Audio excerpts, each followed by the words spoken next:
The magnitude of this penalty. It is Harry Kane against Arsenal. Listen to the sound of Tottenham Hotspur Stadium.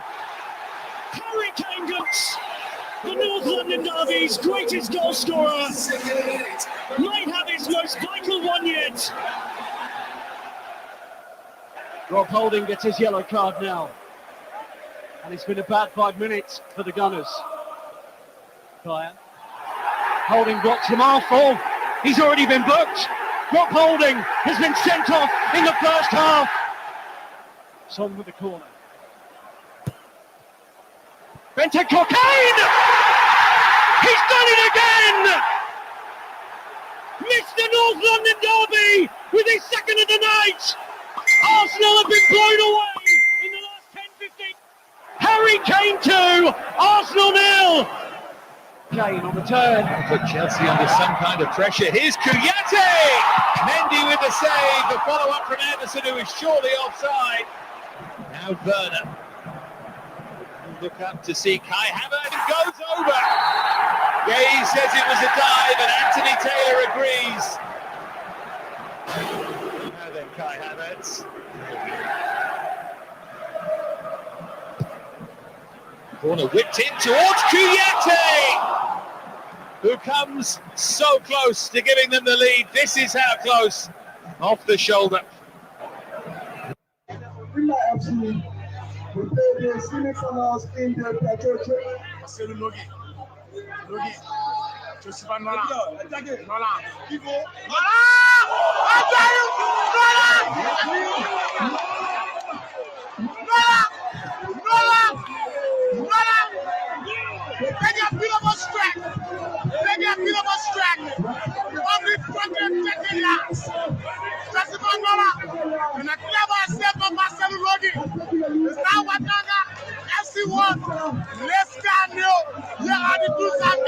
Yes, but I just want to thank my players that fought hard today to see that this, how you call it, come to pass. It has not been easy. If you follow the league, you saw that we struggled from the beginning. We topped the league table, but unfortunately for us, we lost the table and we went into the qualification playoffs. That were also very tough, strong NPS, a strong side, and to come up victorious is something I'm very grateful to God for. And also thanks to my players that work hard to achieve this. I knew very well the game going to be very tactical because even though we draw, I call it 1-1 in the first leg, and I knew that the second leg would have been a very difficult one. And I knew that I call it because looking at the record between NBA and Jubilee, there has always been a 1-1 draw. And well, so when there they are several got the reservations in these kind of tournament we play. We came third in the tournament. These people came fourth. They put us at a competitive scale where we have to play home and away, something that's called playoff. But again, what I noticed is that it was LFA versus NBA in the both games. The referee are from LFA. The first game we played a game whereby we were leading and the ref gave a deliberate penalty. That wasn't a penalty. If you really watch the game, you get to know that it wasn't a penalty. And of course, since the referees have been sent from LFA, it means the LFA play the NBA. We made a comeback here. Basically, let me ask you again whenever collaborating in the playoff. Because many of our followers want to know how is it like in the playoff. I think these are two big teams, you know, who've won championship in this country before. So if you see them playing at the level of the playoff, you know, of relegation, it becomes more like a surprise. But again, this is football. There's nothing static in football. Team come, pass, and go. And all we can hope is that we get a good game. I think we have one of the best referees in the country handling this one. We have two of the best clubs in the league trying to avoid relegation. It's going to be a long battle. Don't forget, it comes over 2 legs. The second leg is on Sunday. This is the first leg. Somebody is following and want to know how is it like the playoff? How is it going to be like? How many teams will be relegated? How many teams? Yeah, we have this one. It's the first leg on Thursday. The second leg is on Sunday. Even if any of the two teams, one of them drop off from here, they still have a chance to drop out into the modified playoffs, which include 3 other teams. So the team that drops from here and the 2 teams that finish at the bottom of the third division table. 6 members of the Referees Association will be traveling to Saudi Arabia between the period of the 21st to 23rd of October 2022 to participate in a elite referee course. 4 referees, 2 center referees, and 2 assistant referees. and 2 referee instructors. It's part of the support to developing our referees. The Saudi Federation.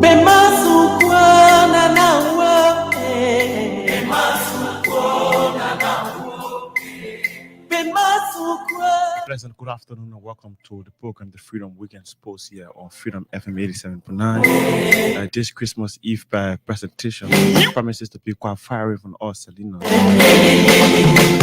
have the first Vice President of the Liberia Football Association, Mr. Sekou Konneh, our guest this afternoon. We're going to talk a lot about football in Liberia. Remember, the National County Sports Meet is also on. Sekou will chip in. The National County Sports Meet, they found out a round of group games will be on today across the country. But the Ministry of Youth and Sports has started why to move some of the games to different venues to avoid match fixing. So we'll bring you update from the National County Sports Meet. Then we'll cross to our guest who is already here, Mr. Sekou Konneh, who walked in not too long. It's a respect of time. We'll go for this break, we'll come back, we'll continue the program, The Freedom Weekend Sports with me, Thomas Kojo Rolak.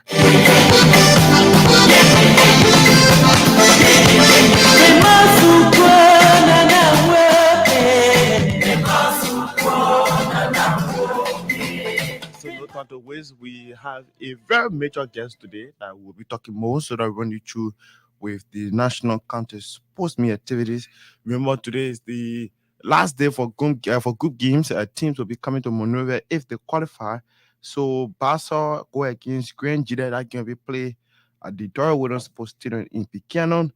Grand Kidmont County against Riverside. That game has been moved to the SKD Sports Complex in Painesville, and that is the Group A game. Bon go against Bapolu at the Deokoyan Sports Stadium in Bon County. Margibi and Sano game has been moved to Nima County, so that game will come up at 3:30 p.m. Lofa again bombing will be played in Lofa, but that game will be played at the Lofa Sports Stadium. And Nima against River G will be played at the Multilateral Sports Stadium within Lofa County. Then Grand Coup go against Monserrado. In that game, Monserrado will be hoping to get a win. Not a win and bring them to town, but I bring you the table high. It is like for kickball, we have Riverside coming to town. Riverside are up with 6 points in kickball, followed by Grand Kidmont County. Grand Pastor said there were 3 points. Grand Jida are out when it comes to the kickball. In Group B, Bon County 4 points, Bapolo County 4 points, Margibi 2, and Sano County are out. They have 0 points.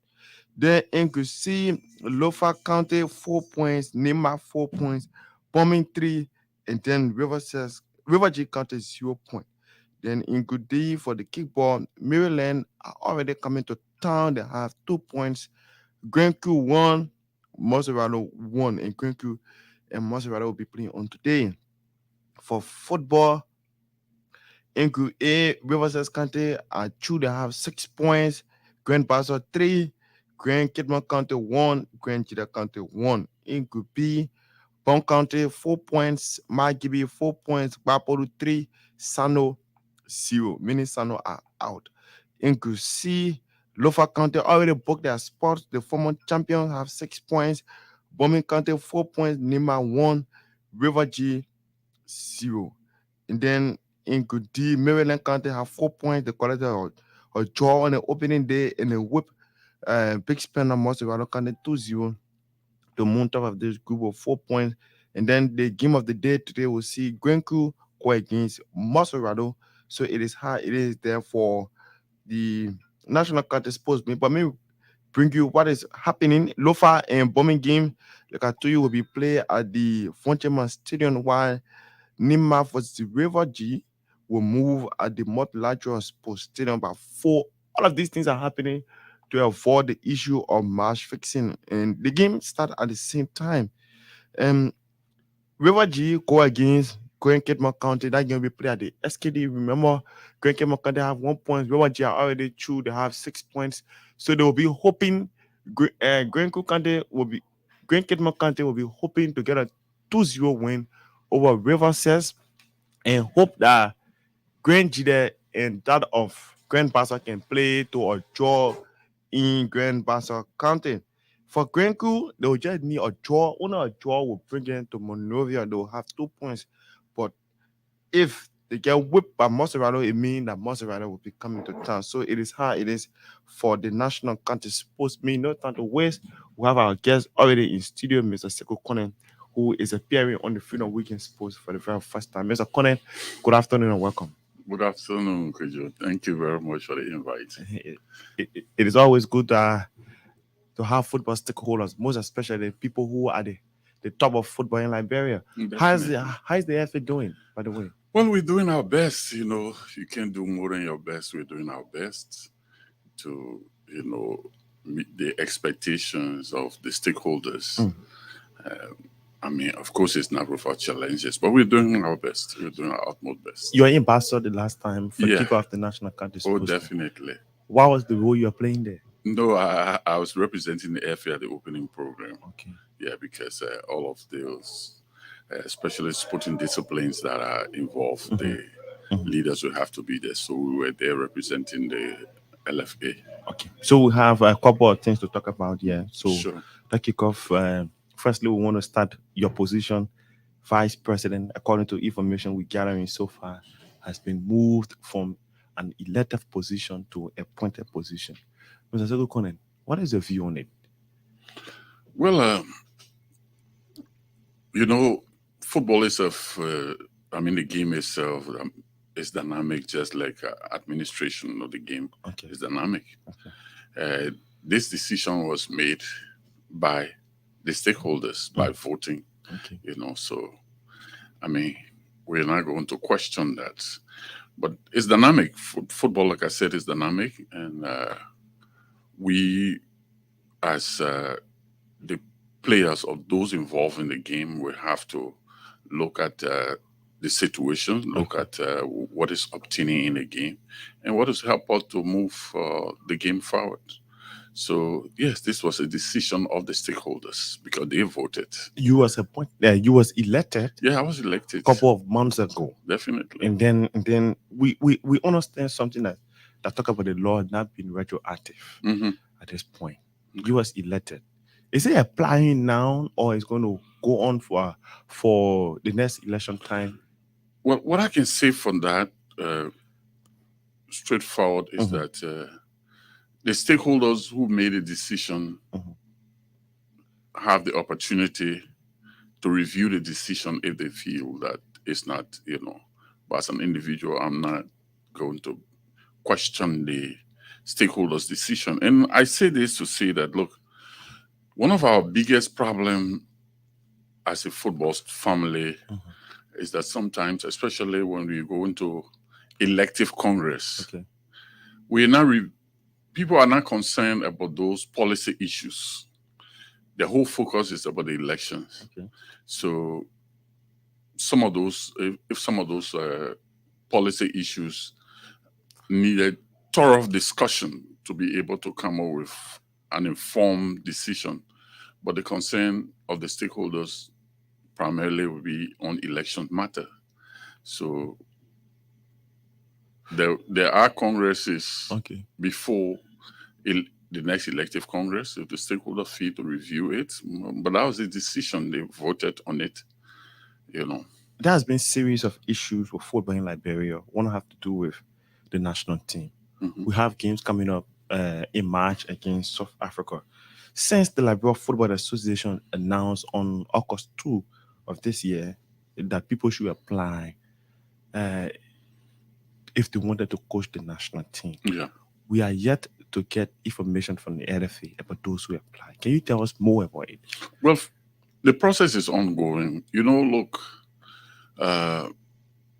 my experience has shown that one of the most difficult or challenging aspect of running football has to do, especially when the issue of the national team. Okay. Today, there are people who are glorifying the former coach. Okay. Peter Butler. Yesterday, those very people were very critical of why we hire, Peter Butler. But the process is ongoing. and we're very clear this time around to ensure that we painstakingly look at the process leading to the selection process. But it has gone through stages. People have applied.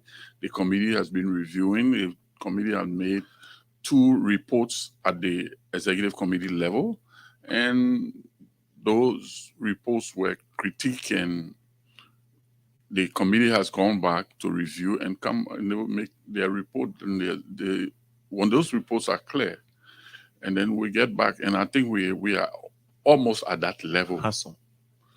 Well, I think we at the level where the committee has made recommendations, specific recommendations, and those recommendations are going to be forwarded to the Ministry of Youth and Sports, because they are the ones who do the hiring. We identify the technical arm, we do the identification, and then the committee will look at it. So I reserve detailed comment until the committee can. Okay, Get so to that move level. on to the under 17 national team.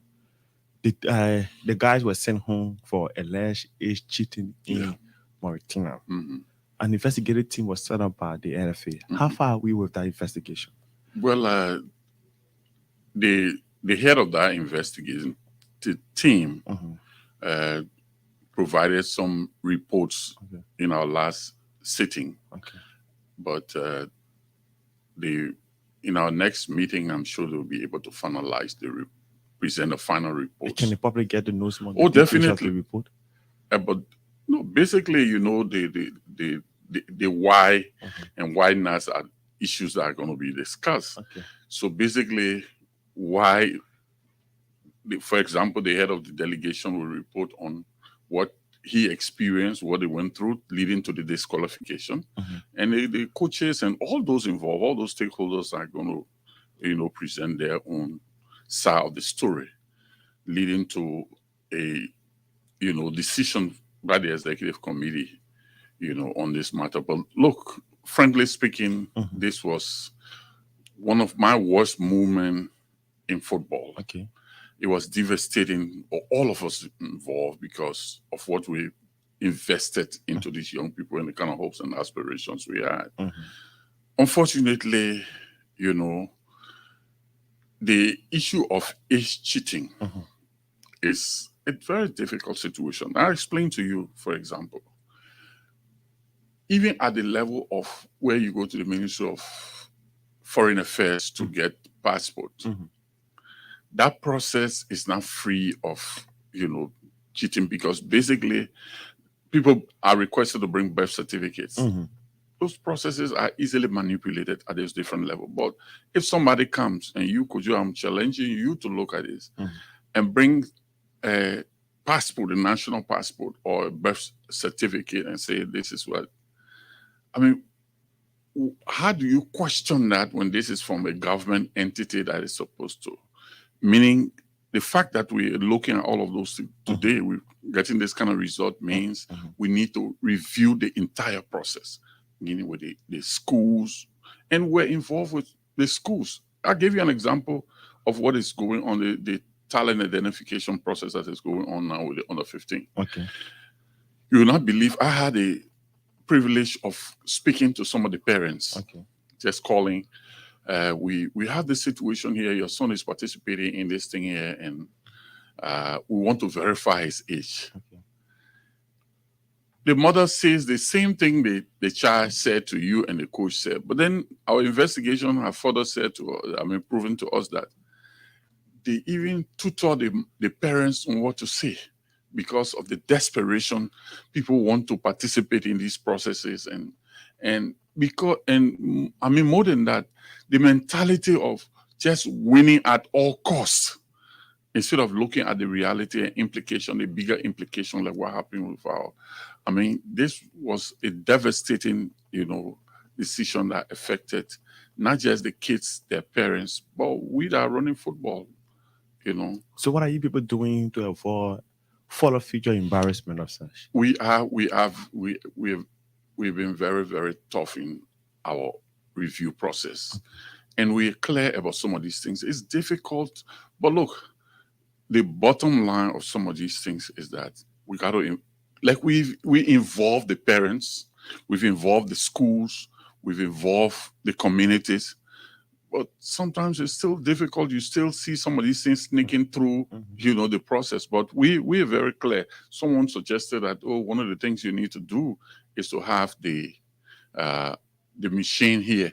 But the machine is only for the under 17 level. It's not for 20. It's not for. So how do we, process those things from the beginning, from the different age levels to reach to that extent? It's a difficult process. It's challenging, given our fragile situation, our porous situation, where I know an example of we invited the people responsible for the national identification to come, just so to make the process easy for the teams. So we brought them at the ATS, and somebody who I know, for example, were able to walk there and came up with a document that says he was 17, when I know for sure that this guy is not 17. How do we, it's a challenge, but we are consulting at every level and getting everybody involved, including the stakeholders. We all have a part to play, because some of these people come from clubs. They come from clubs, and these clubs have documents that show that this person, is this age, is this age. So it's a challenging process, it's a challenging process, but we are consulting, we are discussing, we are reviewing the entire process to see how we can minimize this age cheating. So what is the next plan of programs for the under 17? Are you people just done with it now? No, don't see them getting involved absolutely. in it? No, absolutely. Okay. The coach that was involved with them is on a vacation. He'll be back. Okay. But I tell you one of the many suggestions that if those kids, can we push them to the under 20 level? We know some of them are far from being 20, but they at least would not have the issue of the 17. So if you take 2-3 years, how these people grow, how you groom them, to be able to play at the under 20 level. We think it's one of the many suggestions that are coming. I think it make a lot of sense, because some of these guys are very young, all right? So when you process them through that, for them to be able to grow to the level of playing for the under 20, when they start to play now, I'm sure they will have more time in between the development process to be able to play for the under 20. That's one of the many suggestions. Since the FA announced about a trip of the under 17 men's and women national team to Saudi Arabia for a very long program, at that time the FA also announced about referee going to Saudi Arabia. December, the year is coming to an end. Those players were to go to Saudi Arabia in October. How far are we? Why is it they stay here? Well, the fact that they're not there, there is a problem. What is that problem? The problem is, first of all, it's a process. It's not for the referees. It was easy. They already, Where announced that the people are going to leave around October. They're not leaving October. We've passed October. But at the appropriate time, they will leave. Once we have, the thing is, it's a bilateral thing. It's not only on us. The decision is not on us. It's also over there, and also coincided with the whole issue of World Cup and all of those things. So it's a whole process. So let's talk about the league a bit, and let's talk about this Gone Award night that was held on December 3. So which one you want us to talk about first? So let's talk about the award, then we run down to the league. There's been lots of misfeeding every time the FA going on with the nomination process. When they announce people should nominate, misfeeding about club officials being nominated, and then the combinations of award. Mr. Vice President, do you care to give us some clarity on it? Why you people decide to be companies on award, and then club officials have been nominated? Well, firstly, who nominates those club officials? They are not nominated by the FA. You have a structure. Those who do the nomination to the level where they get to the final selection process, they're not done. They're done by by captains. They're done by coaches. They're done by journalists and other people involved.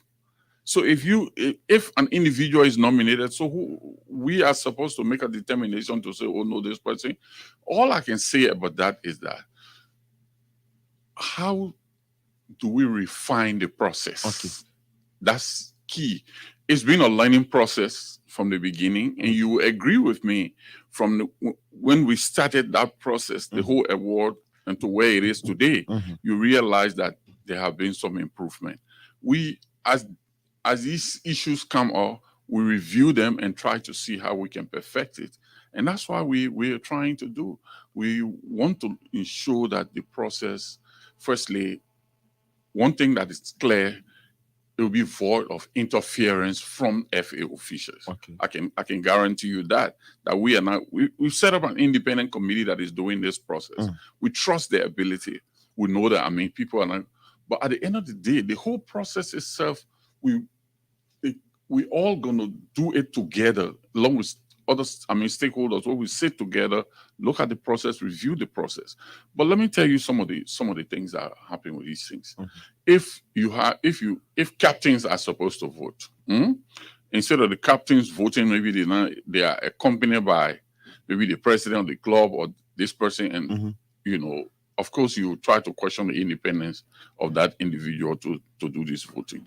But look, the process is not perfect. I can tell you that. It is not perfect, not because somebody wants to make it imperfect, but the reality is that it's a new phenomenon here. In our process, we're copying from others, but gradually we'll get there to perfect it. But the reality is that let's continue to, we accept these criticism about the process, but one thing that is clear, nobody can say that the FA influenced the results like some others. How is that possible? The MVP and award was seriously criticized by the public. It's not only that, and let me tell you this, and you agree with me, you're a sports journalist. The last time when Messi won the Ballon d'Or, it was criticized. People say, look, it should have been Ronaldo, it should have been somebody else. So these things would not be void of criticism. All right? But all we do to ensure that our conscience to avoid this criticism talking about you will not avoid it. You will not avoid it. It will not be a process that somebody will say, oh yes, this is 100%.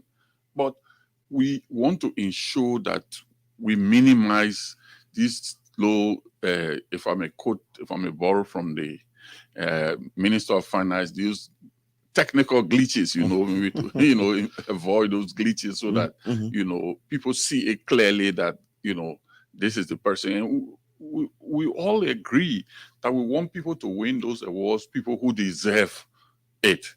But I would not accept when somebody just say, oh, well, this award, that award, all of the awards, including even you won an award, all right?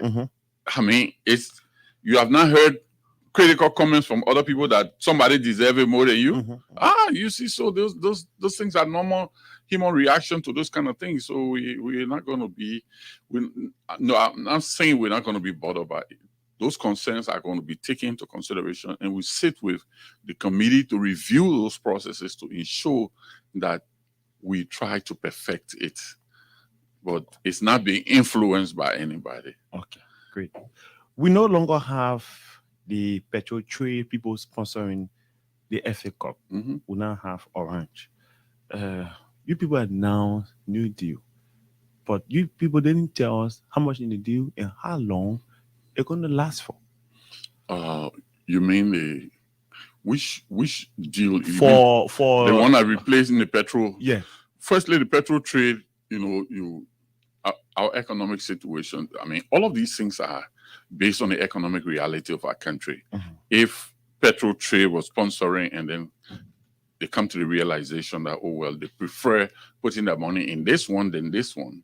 I mean, we as the beneficiaries, we can only regret it, but it's not, we cannot change that decision. So can you tell how much is actually in the new deal now with Orange? You will get the information clearly. How soon? Very soon. I don't have the information. I don't have the information. You get all of those. I don't have it right now. I mean, available to me now. But I'm saying to you, you will be clear about those information. And one of the things we do since our administration is that you have the opportunity to follow with the sponsors, to know exactly where it is. But definitely you will know when I have the information. I mean, you will get to know. Mr. Basically. Vice President, it has been a very long time. We stop seeing clubs participate in the President's Cup. What is it, and how soon do we expect to see the President's Cup return to full swing? There was an attempt just this season. A committee will revamp. Okay. All right, to look at the President Cup. But look, one of the things I want you to understand is that this President Cup is named in honor of, it's a President's Cup. It's not, and I disagree if anybody thinks it's in honor of any specific president, whether because before President George Weah, it was President Cup. After President George Weah, it will still be President Cup, right? That's one. So we realize that in the process, we have to involve the honoree himself in the process, and there have been some constraint in that process. But definitely, the President Cup is going to continue because this is something that we know that has been one of the trademark of our competitions. Definitely. Okay. Determined Girls was the last team to represent Liberia internationally on club level. Yeah. They performed poorly. Watanga FC went there. They didn't get the results. Liska FC, the national team, not getting the results. Mr. Vice President, what do you think is the reason our clubs and national team not performing internationally? It's a very good question. And I can't readily give you just one answer. It's multifaceted. Okay. Firstly, I was reading through some chat and somebody was saying that, well, before our leadership, the federation was getting less money, and the national team performed well. Well, my answer to them would be this: look at Nigeria, look at other countries who are spending millions of dollars in preparation and all of these things. They're not getting the results, right? But what is key here is that firstly is that we don't have the caliber of players we had during that time. Okay. That's one factor. The caliber of players. How many of our players are playing in, good leagues? That's one factor. You can have all the money if you don't have the kind of players, it becomes a problem. That's one factor. Besides that, our league has some challenges. All right, it's not among the top leagues in Africa, but look at the kind of the caliber of, players who are playing in our league. It's also a challenge. So, I mean, it's also a coaching issue. Okay. I mean, that's why I say you have to look at it from all aspects. It's a coaching issue, it's an administrative issue, but so that's one of the reasons why our clubs are not. So we don't have the caliber of players we had during the time we are talking about. We want to make reference to during the time we don't have the caliber of players. Besides that, look at the clubs. It's not only now. Even in the past, we had challenges with our clubs doing well in, competitions. And for my opinion is that, look, in terms of investment in these competitions, in terms of investment, for example, in the past, we had government funding to help the clubs to be able to participate. So you remember the days of BYCs and others, the cross stage. I mean, the different stages, and maybe perhaps almost in the group stage. So there was investment in the preparation. But in a situation now where the clubs are not, having the kind of resources, we don't have the kind of resources that will be able to bring the caliber of players. Some of the things we're comparing ourselves with in the sub-region, those clubs have foreign-based players, mixed up, not just our local-based players, right? So, and the coaches also we're trying our best to ensure that they participate in these different trainings so that it impacts on the performance of the players. If those things are not happening, it's difficult for our clubs to compete in the kind of competition, of our national teams to perform in the kind of competition. Take, for example, Morocco, that we're in the same zone way. I mean, some people, after having reflected on the recent World Cup, are now saying, look at what Morocco is investing into the preparation of their teams as compared to what we're investing, and we want to qualify against Morocco. It's a huge challenge. It's not a far-fetched, the reality, because player by player, coach by coach, ranking, all of those kind of things, it's a difficult process. So in that group, how you see our chances? Our chances, realistically, our chances are slim. Slim, let's be real. We play against Morocco already, assuming we play home, quote unquote home, away from home. Then we have them to play again. But I mean, it's a process. Sometimes we overzealous about the process, thinking that, oh yeah, because we're saying this thing here, this thing can happen. Well, it's not just sufficient for us to say we have the determination, but do we have the caliber of players to be able to compete against these people? It's going to be a difficult process. So, in order for that to change, we need some of the top-notch coaches here. And it's not just talking about hiring a coach, but you must have the resources to hire a coach. You can't just see other people and say, well, these people have this level of coaches, and we're not putting the kind of resources we should put inside. And the biggest argument we've had in our country is that a government has competing priorities. Yeah, other governments have competing priorities just like us. But I've said this before and I'm saying it now. If our national team don't perform under this current leadership, it will be difficult for people to believe, because we have a footballing president. Yeah, it's an argument, there are different priorities. That's true. But I think we need more attention. Our national teams need more attention. And we when I say more attention at all levels, we're talking about in terms of the amount of resources we pump inside, the caliber of coaches that we have, the caliber of players. Look at players. Some of the one we consider as foreign-based players, where are they playing? Could you be honest? Where are they playing? India?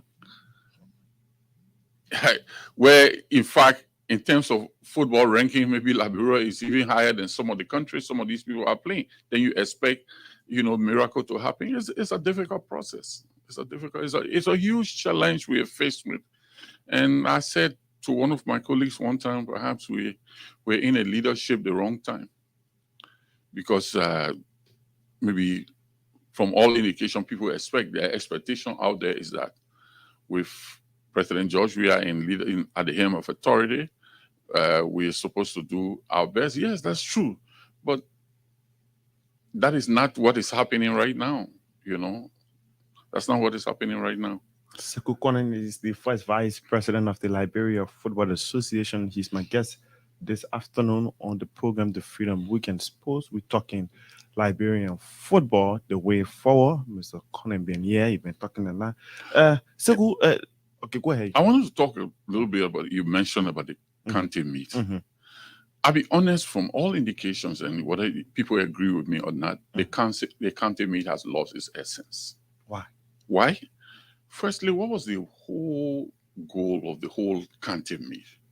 It was basically to be able to produce young talent, to identify young talent in the various counties. But where we have the Kante meet we have now, the same players we see here every day in the first division, some of them in the second division, are the same players who are playing. So opportunities are not being provided the way it's structured to those young players who are in the counties. I gave you an example. Historically, we produce some of the best players of our national teams on some of our clubs from those counties. Simeon Martel, I'll tell you that. Ezekiel Doe. I mean, I can go ahead naming so many others who came from the counties. And if you have competition in these counties, you have league, national league taking place in those counties, then the counties, instead of identifying players from there, are now coming to Monrovia to identify the same players we see every day. So it's just a recycle of players. So we are not having the kind of, the essence, we've lost the essence of the county meet to be able to identify young potential talents. For example, I saw a video that a colleague brought to me from Grenjida recently. Okay. In the grassroots football. I saw some kids from over there. God, if those kids are given the opportunity, I'm very, very sure. During the last, the playoff before this last playoff, look at the team that won the playoff was from Bone County, so. And most of the players were playing locally there. So what happened to those players in terms of them playing for the county team? But you come to Monrovia and identify the same names that we see here every day, the same people we see, and put them and insist. Then to make it worse, you're now saying first division players should play in the county meet. What's the difference? Many people are saying that the national county sports meet should be run by the LFA closely. Well, it sounds good, but that does not sound good in the ears of the Ministry of Youth and Sports. I'll be honest. Okay. They will take gun to shoot somebody about that kind of thing, taking it from. So, well, the county meet is not only football, all right? You have other sports. When it started with basketball, where great talents were identifying other things, but the situation we have now is, yes, what is. It's going to be difficult, even though the Football Association or the Kickball Federation, other people are providing some technical support in the process. But running it at the by the Ministry of Youth and Sports, by the LFA, they're two different things. And I think it's not so much about that. But what is key in this process here is that if it has lost the reason it was established, and what we are doing now is just something completely different. Go in the counties and see young talent. So if you take somebody from Monrovia, say from CC United, from Leska or other clubs, and take them there, they will overshadow those young talented players in the counties. So at the end of the day, those people, and some of them are now moving to Monrovia, they're in the counties and they're not identified, you kill their dreams. And that's what is happening to the county meet right now. And worst of all, in this county meet, it has become, someone say, well, you can't rule it out as a political event. Yeah, it was not as political as it is now. But look at what happened. Today, they are supposed to be playing, but you're still discussing protests. You're still discussing 3 or 4 different protests. I mean, so every county meet there's a protest. Every county meet there's a protest. I mean, so what the essence of it? So, it's a beautiful idea. The county meet is a beautiful festival, that Liberians are getting accustomed to every, December, people preparing for it. It's a good idea, brilliant idea. But I mean, I'm saying the essence of it about grooming young talent is completely out of it. That's why we have it. So what are they going to play some of those games today or not? Only heaven knows, because those protest results will have to be out, before they go to the game, or else it's going to stagnate the whole process. And I conclude on this before we go to the line to hear from the callers. Mr. Vice President, you've been into football for many years, witnessing the coming and going of regime. How do you compare football yesterday and football today, which of course you are a member of? Well, I don't know what the context you're speaking, but if it is the level of football, we think the players who played years to years, their passion for the game was completely different, and they reached at a certain level. For example, all you find now, most of our players now, all of them want to go play in Europe. But have they reached that level to be able to go to play in Europe or play in other leagues. That's why many of them are failing. They go to for trials, they are not succeeding. Yes. So it depends on the context you're talking about in terms of if you talk about the rules, if you talk about infrastructure, there are better improvement now in terms of infrastructure. Look at what the kids are using, the shoes they're using now. They better improve. The pitches they are playing on now are far better than the gravel pitch, the big brothers used to play on. So yes, when you talk about football generally, there are improvement in certain areas, but in terms of the skills, in terms of the kind of development we anticipate, it's still challenging. Sekou Konneh is my guest on the program, The Freedom Weekend Sports. Call us on 0776 104 104, 0776 104 104, 0886 500 104, 0770 29 70 16. Those of you outside Liberia, you want to form part of the conversation, call us on +231 86 500 104, and you'll be on the program, The Freedom Weekend Sports. Look at this person. Hello. Good afternoon. Your name, where you join us from? My name is Jeremy Watson from Theories. I come across to the Bushal and to start the world. Go ahead, you. Let me commence my hard working video in studio there, Sekou Konneh. My concern have been joined to the committee for the gun award. You see, the committee in a little area, you can't name an individual as fan of the year. There's no way an individual can cheer a team. The LFA on your area to get an individual fan of the year. And the first problem I get with LFA. The second problem I've been joined to county meet. You see, we're always facing the same problem over and over when it comes to protest, because we allow people already past the stage to come back and play. So I think you must put in the work in Nigeria to stop first and second division player and do with our grassroots football, with our community and our fourth division. Okay, thank you. I get this person. Hello. 0776 104 104, 0776 104 104. I get this person. Hello. Hello. Your name and where you join us from? My name is Mr. Ansumana Dugbe, and I'm calling for this number 12. Go ahead. Yeah, I have a question for your guest, Mm-hmm. and my question is, some of us, we are close to some players, and then there's an allegation that the staff of the national team are asking them for money before they can play, or before they can even include their name on the listing. Okay. So I want you to address that. Okay, thank you. 0776 104 104, 0776 104 104. Look at this person from here. Your name and where have you joined us from? Hello. Your name and where you join us from?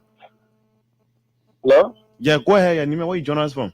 Yeah, this is Jethro calling you from the Portland Road. Welcome. I want to ask that my still get it as well on a national team. When do they retire players? Okay. And the second one is, you see, when it comes to the country meeting, two things that for we have been is that from the country meeting, so that is where we can get players from to get on a national team, and the one they put on 17 or not 20. But nowadays you don't hear about one in Labrador. Okay. Because I can say years back, 2010, when Ghana was going to play the 20 World Cup, after a big team behave, it was hard to talk that junior team, and they use them in the World Cup, and they did extremely well. But Labrador, I don't know whether they retire player or they just continue with one player over and those children who even get a person to play now that they are suffering on those two areas, the country meet and the under 17 and league. Okay. So I don't know where we have that in Labrador. Thank you. Hello. Yeah. Your name and where you join us from? Yeah. And good afternoon to your studio guest. Yeah. Go ahead. I'm teacher, wasn't Sekou Konneh for the Polo Recruiter. Go ahead. Yeah, but I want to find out from you. I beg you, maybe you're different about what the reason of PYC breaking down PYC one. And my next question goes that you are talking about financial problem on the national team. You're talking about on the player on the team now who will complain. Yes, but the players they will not see the passion of them. We want to see the national team playing. I was looking at it during Chelsea at the time, and this type of time now on. I tell the guys that money they play, the president did. Because we get the passion, the minute get the passion of the team.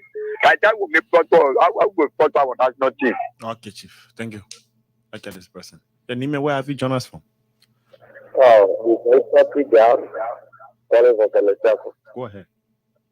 I don't know, especially how to do with this because people always saying this. I want to clear up doubt question about players. Where they talk about players from the country and they join the national team. For me, I'm not clear necessary. It's within the house, the division, third division, and that of the third division. Coaches or officials have to take their own time to visit this community, but then you get a better thing than the national team. But now a tournament is they play up 25 and go and represent Nigeria. Okay, Chief. Thank you. Hello. Hello. Your name, where you join us from? My name is Andrew Chusu. I join you from Banaze. Go ahead. Okay. I say hi to your studio guest. You know, in football, there is something they call loyalty. If these players don't have loyalty for the country, you find out that they will always jump from one country to another country. We can get a good team from that identical national country meet. So what the coaches need to do, or for LFA need to do, is whenever the players coming on board to play, get them from the age of 15, 16, 17, let them be playing. And then make sure every league for that matter, they train the players, make sure they are on an identical team. When they go further, they will go to the national or the under 20. You can get players to go to the under 20 and then finally to the national team. But these days, we found out that most of the players, they because John Brown will play for Weelend today, tomorrow, John Brown leave for them and go to Kwenku because of money business. Okay, Chief. Look at this person. Your name, where you join us from? Hello? Your name, where you join us from? My name is Raja Pishna. I'm calling from my single there. Welcome. Hello? Go ahead. Yes. Now, Professor have explained it well. What he said, it makes sense. When it comes to the country need, players are leaving from a country and going to another country to justify. I think that it is necessary that players within the country should be able to play within the country. Okay. Then we will see. Okay, Chief. Look at this person. Your name, where you join us from? Hello? Your name, where you join us from? Okay. Okay, so that ended on the call segment. You listen to the call-outs. Somebody asking about the issue of PYC not being your system anymore. Yeah. Well, firstly, you understand that BYC, like many other teams, you could ask a million questions. What happened to Cedar United? What happened to Hafia? What happened to these things? Well, BYC had reached a level where BYC was not one person team anymore. It was, team involving people of, with different interests, and had reached a level where we think the main interest in pushing the team forward had diminished at one point, because running football team is resource-based, intensive, right? If the key financiers come to the realization that this is where we've reached, and that's how. So BYC ended where it ended because of differences, some ideas, And some of the reasons why people, if we are 2-3 running a team and we all have the reason for which we are involved, and the interest, maybe my interest is no longer there in pushing it that level. That's exactly what happened, just like it happened to many other teams. So it's quite unfortunate. I know this is one of the passionate fans talking about it. Hello? Yeah. Yeah, then, go ahead. Hello? Come in. Go ahead. Hello. Yeah. This is Weelend calling from Radio Omega. Go ahead. Having said, keenly listening to Mr. Konneh, I would like to agree and disagree with him on some of the issues that he flared. Mm-hmm. One of the good things that he said that it is good for the current under 17 team to be maintained for the future under 20. I think that idea is very, very much good. I think they will benefit this country. Secondly, he talked about while abroad we are not performing, it is based on the area that the player playing. And I disagree with that also. Because playing, the area you play, it depends on the mindset you have. Look at Seldon, they won Nation Cup. Seldon perform. We agree that they now qualify for the group stage, but they are performing. If you lead that to the area that the player playing, how many players are playing in top league? How many of those players you saw them playing in the top 5 league in the world? Nowhere. So it's the mentality of the player. And second, they care, no care. No argue. The financial situation in this country, that are major problems. Okay, Chief. Thank you. Which for our national team, we need to our national team not to perform. Thank you, boss. Thank you. Thank you. Yeah, go ahead, Professor. Someone mentioned about the staff of the national teams taking money from people. There's an allegation that have been around, but no one has been able to come to prove it. Because once these things are proven, of course, penalty actions will be taken against those people. We're going to get rid of those people, those kind of people. But I mean, it's easy to speculate, I say, oh, they're just there taking money, and this. So we don't have, once we have proof of those things, definitely, we just want people to be able to say what you're saying, you can be able to prove it. If you can't prove it, well, we can just act on the basis of allegation or speculation, So this is not something. The brother who just left the line not too long mentioned about when players retire from the national team. I mean, we all know, firstly, this thing is about the physique. Physically, if you no longer can carry on, of course you'll be forced to retire. But this is something that is a technical decision. It's not a decision of any individual. And just look at somebody and say this person needs to retire. So it's not our decision. It's a decision of the technicians. It's also the decision of the player. But I don't know about players that they've been keeping there for forever, But again, we give them a chance to prove or give the name of those specific, players. But national team, no particular player owns a national team that he's there forever. He's there. If he's not performing according to the technicians, they decide who, others will replace them to. And just, about whether the comparison the brother was making with players of Sierra Leone, perhaps he doesn't know. When we say top league, not necessarily, but a league with some standard. Yeah, a league with some standard. Most of those Sierra Leoneans were playing, playing in leagues. Some of them play in Sweden, some of them play in other areas. I'm not saying, the issue, I also agree with him, is the mentality of the players, right? Some technicians will faintly put it to say the players don't have mind. Liberian players don't have mind. Provided some of them opportunity. For example, the group that was in Mauritania recently, that's some of the best our people think are around here. But in terms of delivering the goods, it's a difficult process, again. But we're looking at it holistically. We're not saying just one aspect of it. That, the players are also the technicians. They also involve administrative. So it's a whole lot of things. It's not just one-sided.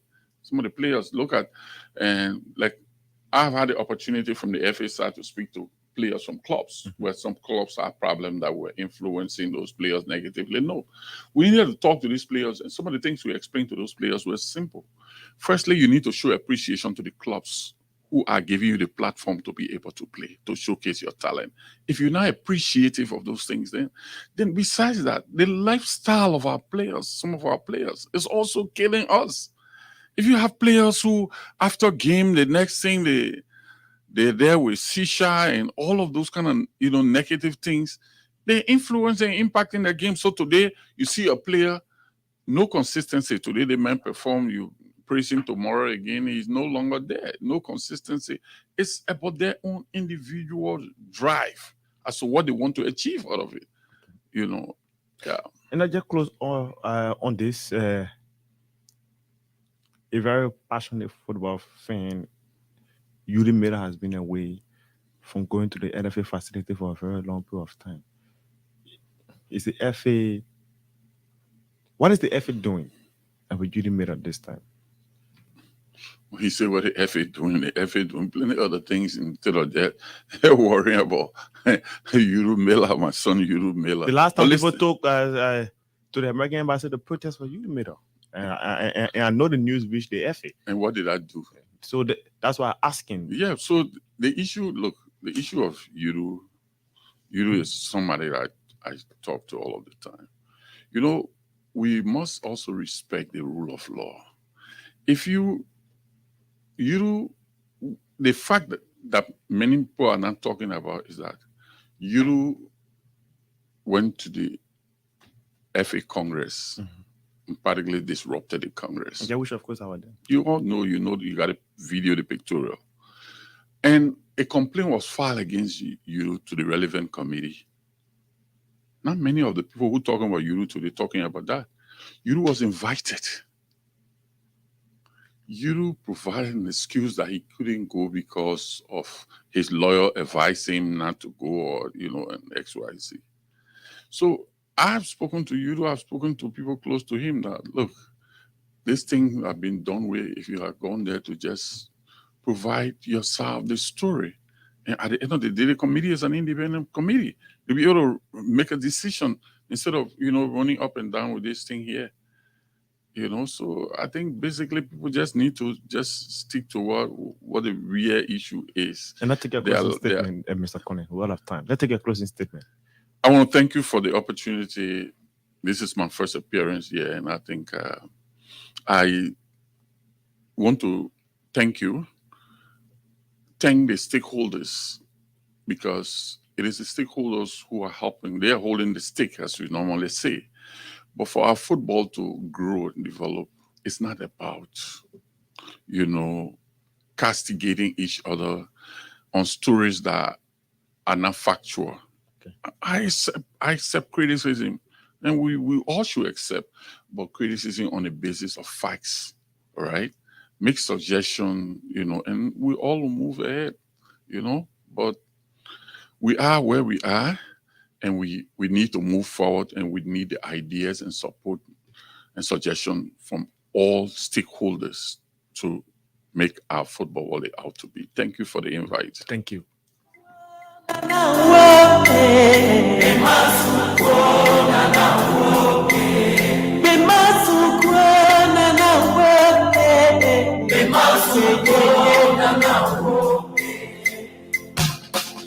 He's the first vice president.